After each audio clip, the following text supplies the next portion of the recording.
Oh yeah. Let's get a test flight.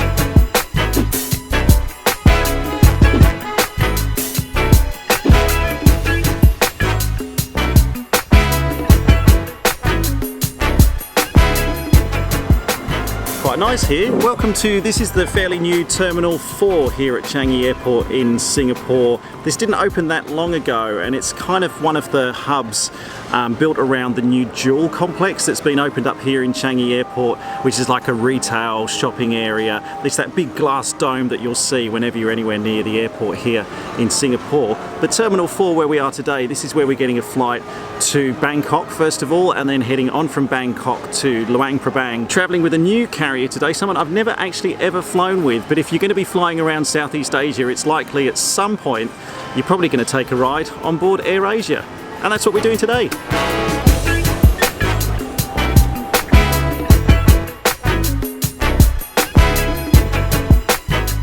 And the one obvious disadvantage though of having a load of shops down here in the terminal, of course, is you lose your family because they all go to the shops. This time it's not my fault though, I wasn't plane spotting.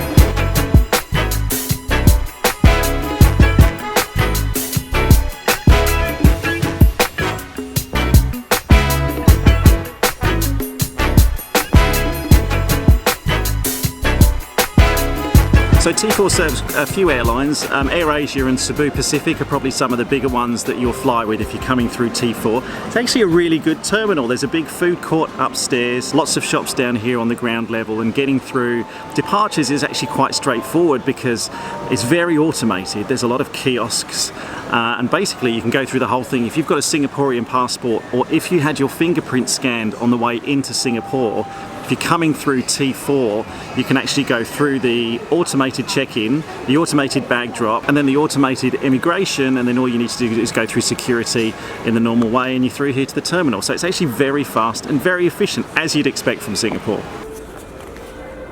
Smoking room. If you do use the automated immigration as you're coming through, you can use the automated gates. Otherwise there's a little manual lane where you go through, which we just had to go through now. But pretty quick, and now we're going to get on board our A320 first stop, Bangkok.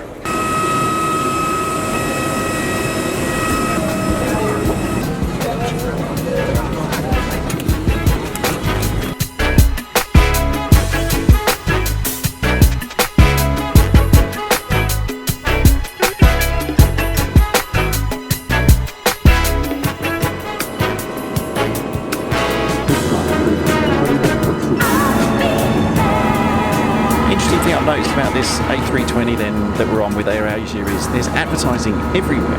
I'm not sure what BSC International is, but they seem to do skincare, makeup, baby food and underwear.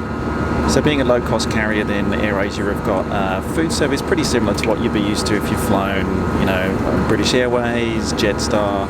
Oh, I put British Airways into low-cost carriers there, sorry. But other low-cost carriers where you need to buy your food on board, there's no food service just as part of your ticket price.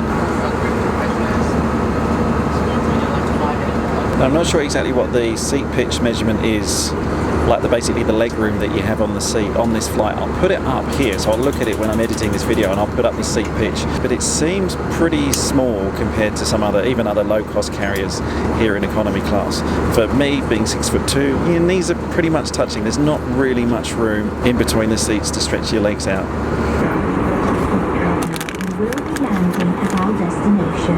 Put the seatbelt sign is on. Interestingly, the flight we're picking up now, once we land in Bangkok, then on to Luang Prabang in Laos, we've got about an hour and a half transit in Bangkok, which is quite a long time, but our bags aren't checked through, so we actually have to clear immigration in Bangkok, pick up our bags, and then drop them off again, go through immigration, security. Long story short, bit of a tight turnaround in Bangkok, and you know my luck with tight turnarounds in airports.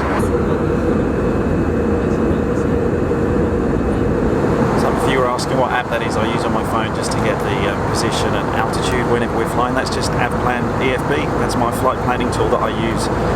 You need a subscription for it, but I use it for my flight planning when I'm flying around Australia. But when you're traveling commercially, if you can get a GPS signal, you can basically get your altitude and a few other positional details. Here's a tip: if you can't get the GPS signal here inside the cabin, which is quite likely, just hold it up to the window.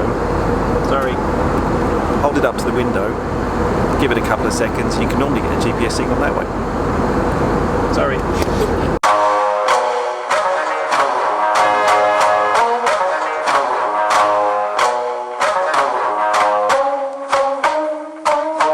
Ladies and gentlemen, we have just landed at Luang International Airport, Bangkok, Thailand.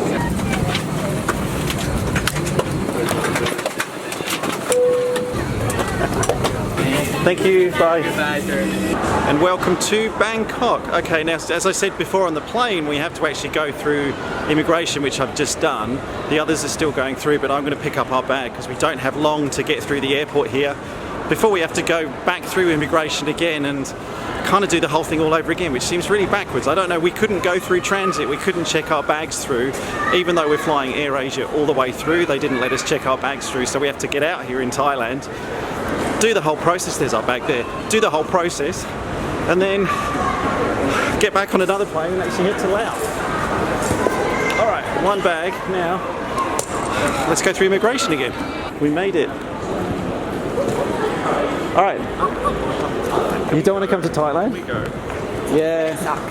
I've enjoyed our time here, but should we go check in for our flight?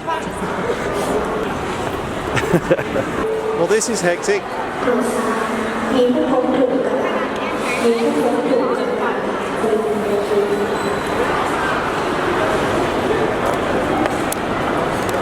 It's a bit of a challenge now.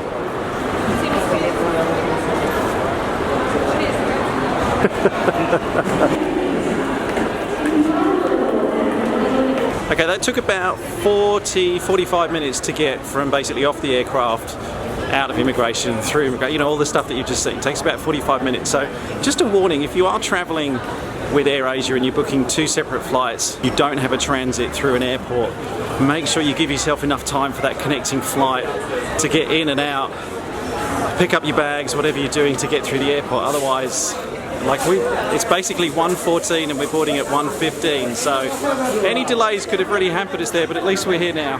Thanks.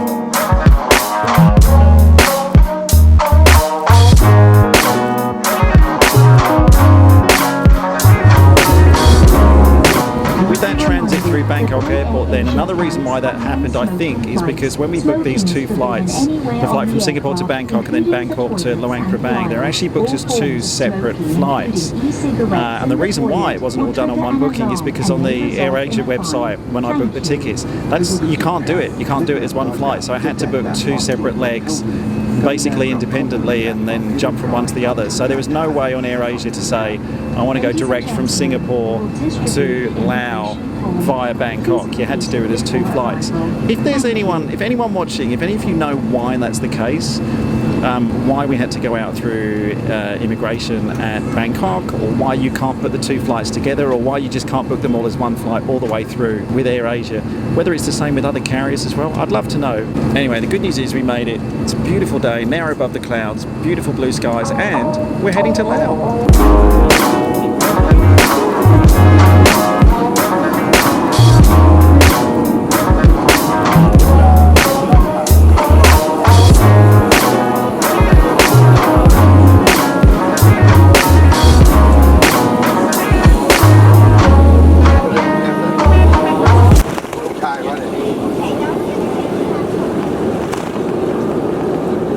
Ladies and gentlemen, this landed at Luang Prabang International Airport.